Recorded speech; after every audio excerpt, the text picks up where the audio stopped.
टाइमपासच्या सिक्वलची चर्चा जोरदार होते. त्यामुळे पिक्चरशी रिलेटेड प्रत्येक गोष्ट म्हणजे चर्चा तर होणारच या कॅटेगरीत येते. आता हेच पहा, TP2च्या शूटिंगची रॅपअप पार्टी पण अगदी जोरदार होती आणि त्याचीही चर्चा झालीच.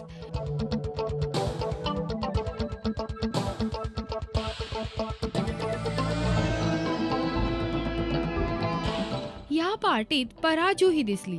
त्यामुळे उत्सुकता होतीच की पराजू म्हणजे केतकी पिक्चरमध्ये नेमकी किती वेळ दिसेल, मोठी झालेली पराजू तीच आहे का, वगैरे वगैरे.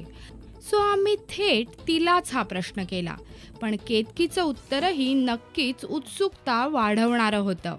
टाइमपास मध्ये मी आहे पण मला आता जास्ती ओपन करता येणार नाही. कसं आहे की दगडू प्राजक्ता हे खूप काय म्हणतात त्याला, त्यांचं प्रेम हे कसं फुलत जातं किंवा ते पुढे एकत्र येतात का नाही येत, हे दोन्ही पुढे आपल्यासमोर प्रश्न आहेत. सो अजून त्याचं काही दिवसाचं शूटिंग राहिलं आहे, सो ते अजून मला पण माहिती नाही आहे.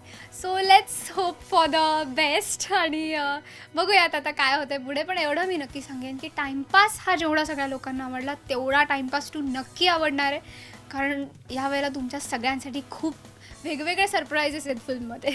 पाहिलं किती हुशार आहे पराजू, सगळं सांगितलं पण काहीच रिव्हील केलं नाही. सो आता आपला हा इंतजार असाच बरकरार ठेवा. बऱ्याच गोष्टी थोड्याच दिवसात कळतील, कारण पिक्चर या उन्हाळ्याच्या सुट्टीत म्हणजे मे मध्ये रिलीज होतोय.